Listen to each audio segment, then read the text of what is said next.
स्वागत है दोस्तों आपका आज की वीडियो में। और आज मैं बात करूंगा दी बेस्ट मूवीज़ जो मैंने साल 2025 में देखी हैं। इसमें कुछ नई मूवीज़ भी हैं, लेटेस्ट भी हैं और कुछ पुरानी हैं जो मैंने अब तक नहीं देखी थी। तो आइए उन पर चर्चा करते हैं। वीडियो थोड़ी सी लंबी हो सकती है लेकिन प्लीज़ बने रहिए, बहुत ही अच्छी मूवीज़ हैं। आप देखेंगे तो आपको भी ज़रूर पसंद आएंगी। सबसे पहले one of my favourite movies of this year, धुरंधर। बहुत ही शानदार, रणवीर सिंह, अक्षय खन्ना, संजय दत्त, अर्जुन रामपाल, माधवन जी, राकेश बेदी, बहुत ही शानदार एक्टिंग की है सारा अर्जुन। बहुत ही ज़बरदस्त स्पाई थ्रिलर है, अभी भी थिएटर्स में चल रही है और रिकॉर्ड तोड़ती जा रही है। बहुत ही शानदार और मज़ेदार मूवी है। इस मूवी को, चाहे आपकी जो भी ओपिनियन हो, एज ए मूवी आप देखेंगे तो आपको बहुत ही मज़ा आएगा। नेक्स्ट एक और ज़बरदस्त मूवी जो ये साल रिलीज़ हुई थी, इसका नाम है तेरे इश्क में, जिसमें है धनुष और कृति सैनन, प्रकाश राज जी और तोटा रॉय चौधरी।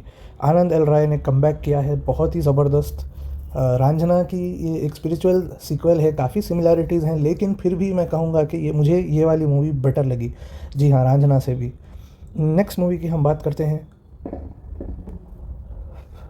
1989 की शिवा, जिसे बनाया है राम गोपाल वर्मा जी ने।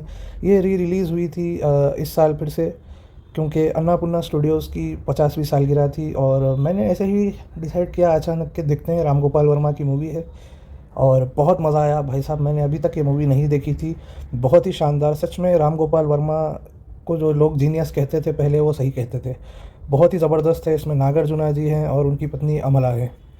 बहुत ही शानदार दोनों की केमिस्ट्री है। और वहीं पर विलन का रोल करते हैं रघुवरन जी। इस पर भी एक मैं सेपरेट वीडियो बनाऊंगा। नेक्स्ट मूवी की हम बात करते हैं, एक और 80s की क्लासिक है वॉर गेम्स और मिशन इम्पॉसिबल जो ये साल आई थी मई में। बहुत सिमिलैरिटीज़ हैं प्लॉट में, लेकिन वॉर गेम्स एक कॉमेडी मूवी है जहाँ पर हमारा जो हीरो है वो एक हाई स्कूल का बच्चा है जो कंप्यूटर्स हैक कर सकता है। बहुत ही मज़ेदार मूवी है।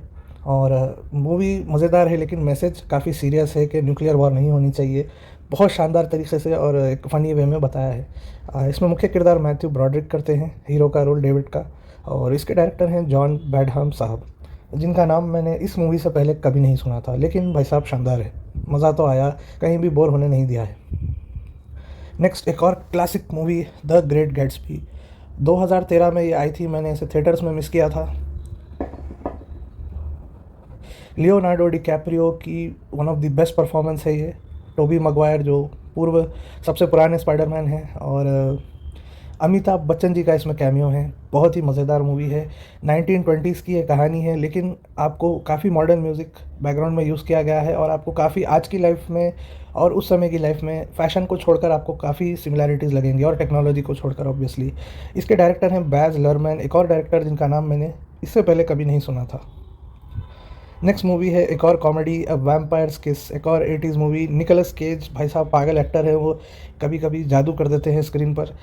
ये एक ऐसे व्यक्ति के बारे में है जिसे मन ही मन विश्वास होने लगता है कि वो एक वैम्पायर है, और अब उसे वैम्पायर वाली चीज़ें करने की ज़रूरत है, जैसे खून पीना और दांत।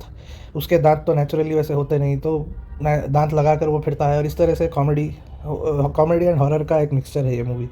ये भी बहुत मज़ेदार है। नेक्स्ट हम जाते हैं बहुत ही पीछे 1950s में, Paths of Glory, Stanley Kubrick. जी हाँ, महान director, Oscar winning director. Some of the best movies उन्होंने बनाई हैं। इसमें इस मूवी में स्पेशली सिर्फ 1.5 घंटे की मूवी है, एकदम पंचिंग मूवी है भाई साहब। आपको एक लम्हे के लिए भी दूर देखने की ज़रूरत नहीं पड़ेगी। मूवी ब्लैक एंड वाइट है फिर भी बहुत ही शानदार है। ये मूवी फ्रांस और इंग्लैंड के बीच, आई थिंक फ्रांस और जर्मनी के बीच हो रहे कुछ युद्ध के बारे में है, और देखने में बहुत ही ज़बरदस्त है। ज़रूर इसे चेकआउट कीजिए। नेक्स्ट मूवी एक और क्लासिक है 60s से, द एलामो, जिसके मुख्य किरदार हैं जॉन बेन साहब। द एलामो एक यूएस हिस्ट्री के एक ऐसे हिस्से के बारे में है जब टेक्सास जो है वो मेक्सिको का हिस्सा हुआ करता था पहले। जो इतिहास नहीं जानते हैं, टेक्सास जो स्टेट है, आपने नाम सुना होगा, वो पहले अमेरिका में नहीं होता था, और उसको कैसे फिर अमेरिका में शामिल किया गया और उसके लिए फिर कैसे जंग लड़ी गई। और एलामो करके एक शहर है छोटा सा, वहाँ के लोगों का क्या किरदार रहा टेक्सास की जंग के लिए, उन्होंने क्या कुर्बानी दी, इस पर मूवी है। मूवी बहुत ही मज़ेदार है, एकदम आपको सनी देओल की बॉर्डर और इस तरह की जो मूवीज़ होती हैं, अब फाइटर आप ले लें, बॉर्डर, और अब हमारी जो देशभक्ति की मूवीज़ हैं, शेरशाह, एकदम ऐसी वाली फीलिंग आपको ये मूवी देगी। बहुत ही मज़ेदार मूवी है। और क्लासिक्स पे ही हम चलते हुए एक और पुरानी मूवी में, बहुत पुरानी मूवी में जाते हैं, तकरीबन 100 साल पुरानी, साइलेंट एरा की द थीफ ऑफ बगदाद। भाई साहब, मूवी में डायलॉग नहीं है लेकिन इसके दृश्य इतने अच्छे हैं, मैं देखता रह गया। और उस समय जब सीजीआई नहीं था, हर सीन में मुझे ये सोच आ रही थी, ये इन्होंने किया कैसे। इतने भव्य सेट हैं भाई साहब, आज के ज़माने में कोई सीजीआई से भी बनाएगा ना, बहुत खर्चा लग जाएगा उसको। और मैं ये सोचता ही रहा इन्होंने प्रैक्टिकल में इसको कैसे बताया, मतलब क्या ट्रिक्स यूज़ की हैं। बहुत ही शानदार है।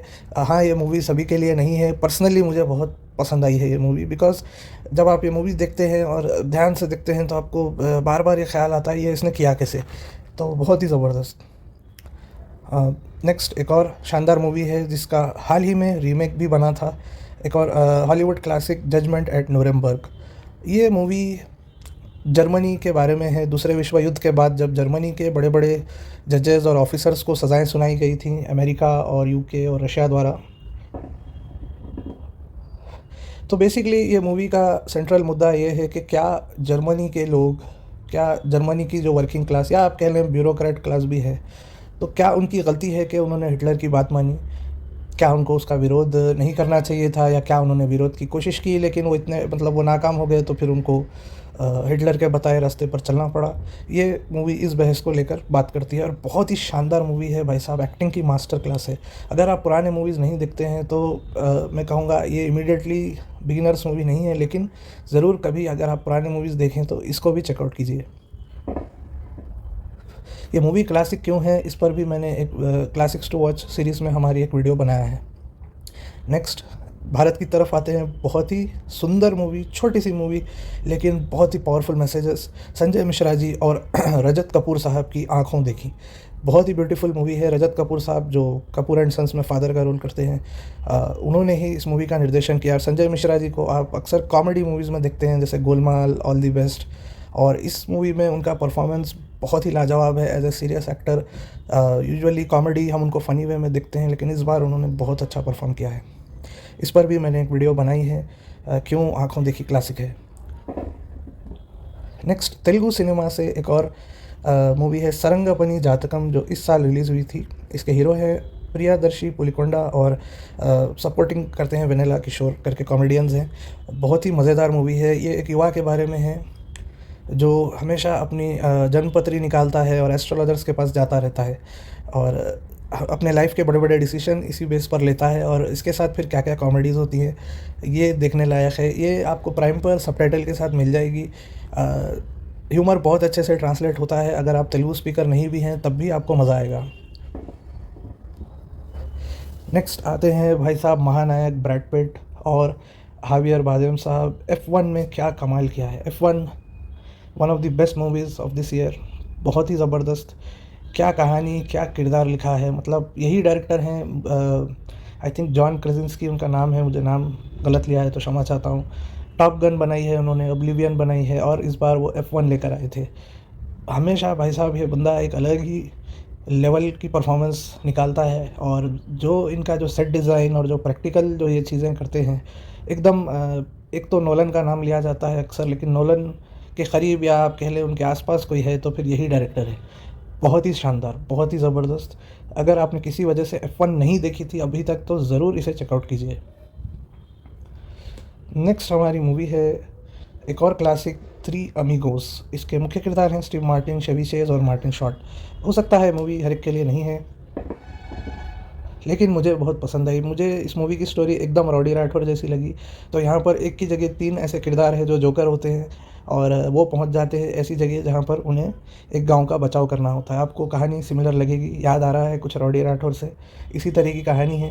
लोग समझते हैं ये बहुत बड़े मसीहा हैं जो हमें बचाने आए हैं, तो देखने लायक है। कंग फू पांडा से भी इसका कंपैरिजन हो सकता है, लेकिन अपने आप में ये मज़ेदार है।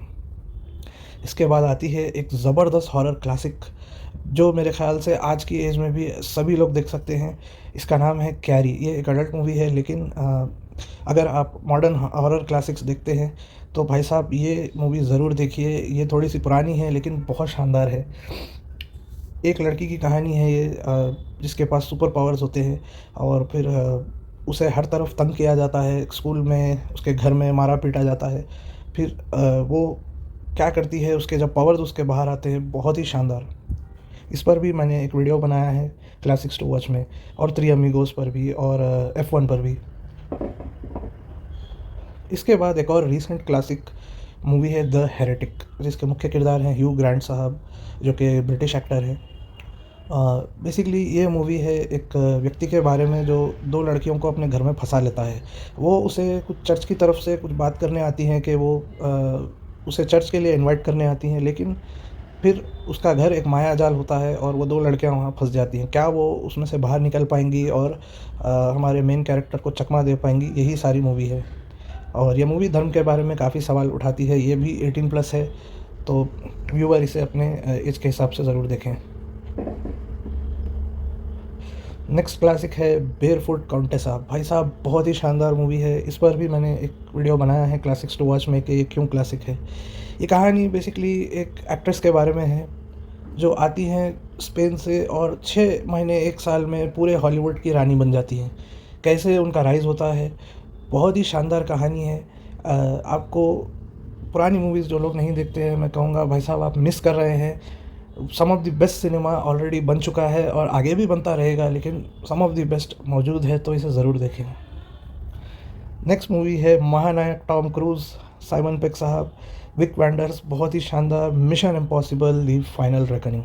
बहुत लोगों ने इसको बोरिंग कहा है क्योंकि ये मूवी कुछ करीब 3 घंटे की है, लेकिन भाई साहब आपको बिल्कुल फील नहीं होगा वो 3 घंटा। क्या दौड़ाया है डायरेक्टर ने, बहुत शानदार। पार्ट 7 भी मुझे बहुत पसंद आई थी, और फिर 6 में जो हेनरी कैविल थे आई थिंक फॉलआउट में, बहुत ही ज़बरदस्त मूवीज़ हैं। शुरू से मैंने भी ये सीरीज़ नहीं देखी थी, लेकिन अभी देखने पर मुझे बहुत अच्छी लगी है। टॉम क्रूज़ का स्टारडम है भाई साहब वाकई में, और डायरेक्टर का भी कमाल है। इतने बार ये फार्मूला टॉम क्रूज़ घस चुके हैं, फिर भी एक और बार देखने को जी चाहता है भाई साहब। क्या बात है, क्या बात है।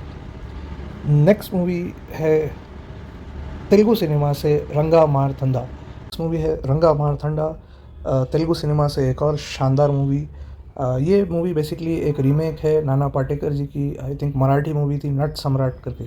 ये एक रिटायर्ड स्टेज एक्टर के बारे में है, और कैसे फिर उसकी लाइफ में चैलेंजेस आते हैं रिटायरमेंट के बाद, उसके बच्चे कैसे रिएक्ट करते हैं, क्या वो चाहते हैं ज़िंदगी से, और वो जो एक्टर हैं वो क्या चाहते हैं। प्रकाश राज ने मुख्य भूमिका निभाई है, और आई थिंक इनके साथ हमें नज़र आती हैं रम्या कृष्णन जी, जिन्होंने बाहुबली में राजमाता का रोल किया था। बहुत ही शानदार परफॉर्मेंस है भाई साहब। एक्टिंग बेस्ड मूवी है, एकदम सिंपल सी स्टोरी है, लेकिन एक एक सीन इतना अच्छा है आपको देखकर मज़ा आ जाएगा। नेक्स्ट मूवी की हम बात करते हैं, एक और बहुत ही पुरानी classic, honorary Oscar winning actor director Akira Kurosawa साहब की पेशकश है no regrets for our youth, जिस पर आई थिंक इंस्पायर होकर फिर संजय, आई डोंट रिमेंबर उनका नाम क्या था साहब का, उन्होंने हज़ारों ख्वाहिशें ऐसी करके मूवी बनाई, आपने नाम सुनी होगी। ये वही स्टोरी है ब्लैक एंड वाइट में, और जापान में सेट है। बहुत ही अच्छी मूवी है, हर एक के लिए नहीं है, स्लो मूवी है थोड़ी सी, लेकिन परफॉर्मेंसेस और एक्टिंग बहुत ही शानदार है, और डायलॉग्स भी बहुत अच्छे हैं। नेक्स्ट हम लेकर आए हैं एक कोरियन फिल्म सर्चिंग। ये आई थिंक 2019 या 20 में आई थी। ये एक फ़ादर के बारे में है जिसकी बेटी खो जाती है। सिंगल फादर वो होते हैं। उनकी बेटी जो कि आप कह लें हाई स्कूल या कॉलेज की एज की होती है, अचानक वो गायब हो जाती है, और उनके जो फादर हैं फिर वो उसके लैपटॉप में सुराग ढूंढते हैं, उसके फेसबुक आईडी पर, और उसकी जो भी सोशल मीडिया की आईडीज़ हैं वहाँ से वो सुराग ढूंढ कर उसे खोजने की कोशिश करते हैं। और ये जो खोज बताई गई है ये बहुत ही एक इंटरेस्टिंग पर्सपेक्टिव है। आपको मूवी का काफ़ी हिस्सा आपको ऑनलाइन बताएंगे, जैसे लैपटॉप में या उसमें आप जैसे ब्राउज़ करते हैं, तो वो वाला जो एक्सपीरियंस होता है आपको कुछ समय पर तो ऐसे लगेगा आप कोई ज़ूम कॉल में बैठे हैं या कोई ट्यूटोरियल देख रहे हैं, लेकिन मूवी बहुत शानदार है भाई साहब, कहीं भी थकने नहीं दिया है मूवी में, बहुत ही ज़बरदस्त मूवी। इसके बाद आती है डीसी कॉमिक्स की मूवी, एनिमेशन की तरफ हम आ जाते हैं। 2024 में आई थी वॉचमैन पार्ट 1 एंड 2। ये सेम स्टोरी है वॉचमैन जो कि जैक स्नाइडर ने 2009 में फ़िल्म के तौर पर बनाई थी डीसी कॉमिक्स के लिए, जिसके बाद फिर उनको मैन ऑफ स्टील और अन्य मूवीज़ के लिए फिर वार्नर ब्रदर्स ने उनको साइन किया था। बहुत ही शानदार मूवी है। एनिमेशन में इन्होंने 2 पार्ट में बनाया है। जो जैक स्नाइडर ने 2 घंटे में मूवी बनाई थी, इन्होंने 3 घंटे में बनाई है, और इसके 2 पार्ट किए हैं, और इसको अलग अलग रिलीज़ किया गया था ऑनलाइन। तो ये जो मूवी है ये बहुत ही शानदार अडेप्टेशन है। थोड़ा और हम जैक स्नाइडर की ही स्टोरी में और डिटेल में जाते हैं। आप समझें एक एक्सटेंडेड कट है, मगर बहुत ही ब्यूटीफुल है। एनिमेशन का भी एक अपना मज़ा है, अच्छा एनिमेशन किया है डीसी ने इस बार भी। डीसी के भाई साहब एनिमेशन डिपार्टमेंट को मार्वल आज तक बीट नहीं कर पाया। मूवीज़ में भले ही वो आगे निकल गए हों, लेकिन एनिमेशन में शुरू से डीसी किंग है। और ज़रूर इस मूवी को आप चेकआउट कीजिए। इस पर भी एक वीडियो बनाया है कि दोनों मूवीज़ में जैक स्नाइडर की और ये वाली वर्जन में क्या डिफरेंसेस हैं, तो ज़रूर उसे भी चेकआउट कीजिए। नेक्स्ट मूवी है 3000 years of longing. Tilde Swinton, जिन्हें आपने देखा है विच के रोल में नार्निया की मूवीज़ में, क्रॉनिकल्स ऑफ नार्निया की मूवीज़ में वो नज़र आती हैं। बहुत ही शानदार परफॉर्मेंस उनका। और इद्रिस एल्बा, जिन्हें आपने थॉर में देखा है, मार्वल की थॉर, उसमें वो हाइमडाल का रोल करते हैं, जो कि वो ओडिन की जो गेट होती है एसगार्ड की, वहाँ का रखवाला होता है थॉर वाली मूवीज़ में। तो वो दो कैरेक्टर्स हैं इस मूवी में, वो जिन का रोल करते हैं। बहुत ही मज़ेदार स्टोरी है। स्टोरी की एंडिंग थोड़ी सी वीक है, लेकिन फिर भी मैं कहूँगा क्या मूवी है भाई साहब, भव्य मूवी है एकदम। मतलब क्या वीएफएक्स हैं, बहुत ही प्यारे VFX, one of the best VFX movies है ये। बहुत अच्छा बनाया है, हर वीएफएक्स शॉट बहुत ही शानदार है और देखने लायक है। इस मूवी का बजट जब मैंने सुना तो मैं परेशान हो गया। मुझे लगा बहुत ही महंगी मूवी होगी, लेकिन बहुत कम में, मतलब आज के ज़माने से जो दूसरी हॉलीवुड मूवीज़ से आप कंपेयर करें तो बहुत ही कम में इन्होंने बनाया है। नेक्स्ट मूवी की हम बात करेंगे, वो है Blue Velvet. Classics to watch में इस पर भी मैंने एक वीडियो बनाया है। ब्लू वेलवेट एक आप कह लें एक तरह की हॉरर सस्पेंस मूवी है, और इसके मुख्य किरदार करते हैं काइल मैक्लेलहन, और विलन का रोल करते हैं डेनिस हॉपर। ये मूवी बेसिकली एक लड़के के बारे में है जो एक मर्डर मिस्ट्री में इन्वॉल्व हो जाता है। बहुत ही गहरी मूवी है, 18+ है, और बहुत सारे इसमें मतलब ओपन सीन्स हैं, तो व्यूवर्स इसे अपनी एज के हिसाब से देखें। 18+ लोग इसे देखें। बहुत ही मतलब सस्पेंसफुल और डराने वाली मूवी है। नेक्स्ट एक फ़नी मूवी की तरफ हम आ जाते हैं, चलो दिल्ली। इस पर मैंने एक और वीडियो बनाया है, विनय पाठक जी और लारा दत्ता। ये मूवी आपको हैंगओवर और इस तरह की मूवीज़ की याद दिला देगी। राउंड ट्रिप करके एक मूवी है। इस तरह के कॉमेडी मूवीज़ जहाँ पर एक जो शाना किरदार होता है, अमीर किरदार, वो एक नॉर्मल से बंदे के साथ फंस जाता है। तो यहाँ पर लारा दत्ता जी एक मल्टी मिलियनर होती हैं, जो दिल्ली के एक नॉर्मल दुकानदार के साथ फंस जाती हैं, और फिर उन दोनों के बीच में क्या झगड़े होते हैं, क्या वो एक दूसरे की हेल्प कर पाते हैं। इस पर यह मूवी है और बहुत ही फ़नी मूवी है। आइए, कुछ ही मूवीज़ रह गई हैं। नेक्स्ट है बैक टू स्कूल, जिसका मुख्य किरदार किया है रॉडनी डैंगरफील्ड ने। बहुत ही मज़ेदार कॉमेडी है ये एकदम भाई साहब आपको मुन्ना भाई एमबीबीएस की याद दिला देगी ये वाली मूवी। आपको लगेगा आप मुन्ना भाई एमबीबीएस का इंग्लिश वर्जन देख रहे हैं। बहुत ही फ़नी है। हाँ, सबके लिए नहीं है, थोड़ी सी पुरानी कॉमेडी है, तो अगर आप इस तरह के पुराने मूवीज़ के शौकीन हैं तो आपको डेफिनेटली पसंद आएगी। और इसके बाद आती है इस साल आई सुपरमैन। जी हाँ, जेम्स गन की सुपरमैन बहुत ही मज़ेदार मूवी थी। मैंने एक्सपेक्ट किया था ये मूवी उतनी नहीं चलेगी, लेकिन बहुत अच्छी थी। एक्सपेक्टेशन से मेरी अच्छी थी। मुझे पता था जेम्स गन साहब जो गार्डियंस ऑफ गैलेक्सी की मूवीज़ के लिए मशहूर हैं मार्वल में, वो इस बार आए हैं तो कुछ ना कुछ वो थोड़ा सा कॉमेडी ज़्यादा रखेंगे, और ज़रूरी भी था भाई। देखिए, अगर वो सेम जैक स्नाइडर की तरह बनाते तो लोग उससे एक और अलग ही वो कंपैरिजन होता। फिर लोग कहते वो वाला मज़ा नहीं आया भाई साहब, अभी भी लोग कह रहे हैं। लेकिन क्योंकि इन्होंने टोटली स्टोरी को चेंज कर दिया है और एकदम एक डिफरेंट दिशा में गए हैं, तो अपने आप में ये मूवी भी बहुत ही बेहतरीन है। अभी भी मुझे जैक स्नाइडर साहब का मैन ऑफ स्टील वर्जन ही ज़्यादा पसंद है, लेकिन जेम्स गन साहब की भी दाद देनी पड़ेगी। उन्होंने एक बहुत ही एंटरटेनिंग मूवी बनाई है, जिसे ज़रूर देखना चाहिए। नेक्स्ट मूवी है final destination 2। Final destination blood lines करके मूवी आई थी इस साल, मुझे ठीक ठाक लगी। लेकिन भाई साहब, जो फाइनल डेस्टिनेशन 2 जो है, बहुत ही मज़ेदार मूवी है। मतलब एकदम उसमें हर सीन मज़ेदार है। अगर आप देखें फाइनल डेस्टिनेशन की जो पूरी सीरीज़ है, उसमें ये वाली मूवी मुझे बहुत पसंद आई। दूसरी मूवीज़ भी अच्छी हैं, मैं तो रिकमेंड करूँगा आप पूरी सीरीज़ ही देखिए, लेकिन 2 में एक ख़ास बात है। नेक्स्ट हम बात करेंगे कुछ अमेरिकन ब्यूटी की। ये एक और 18+ मूवी है, इस पर मैंने वीडियो बनाई है। केविन स्पेसी इसमें मुख्य किरदार करते हैं, और ये इस तरह की मूवी है। एक बंदा जो होता है वो अपनी ज़िंदगी से बहुत ही नाराज़ होता है, अपनी बीवी से, अपनी बेटी से उसकी बिल्कुल नहीं बनती, और उनकी फैमिली में बहुत ही बड़े स्तर पर दरार आने लगती है। तो सुनने में लग रहा होगा कि मतलब बहुत ही बेसिक प्लॉट है, लेकिन फिर होता यह है, बंदे को प्यार हो जाता है अपनी बेटी की दोस्त से।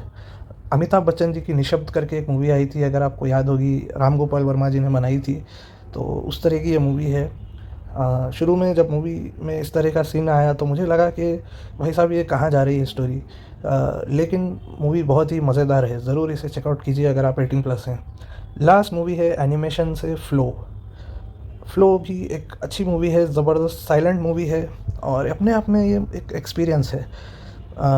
फ्लो में हम फॉलो करते हैं एक बिल्ली के किरदार को जो कि दूसरे जानवरों के साथ एक बोट पर जा रहे हैं।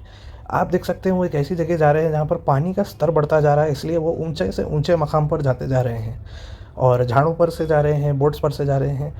आपको लगेगा भाई इसमें स्टोरी क्या है, इसमें तो डायलॉग भी नहीं है, इसमें म्यूज़िक है लेकिन थोड़ा सा है, तो इसमें ख़ास बात क्या है? तो ख़ास बात ये है कि आप इस मूवी को 5 से 10 मिनट पहले जब देखेंगे, शुरू के 5-10 मिनट बहुत बोरिंग लगते हैं। एक बार आप उसमें आ जाएँ, उस ज़ोन में आ जाएँ, आपको ये मूवी बहुत पसंद आएगी और अपने आप में एक जर्नी लगेगी। भाई साहब खामोशी में ही सब कुछ हो रहा है। बहुत ही यूनिक मुझे ये मूवी लगी, इसलिए मैंने इसको इंक्लूड किया है।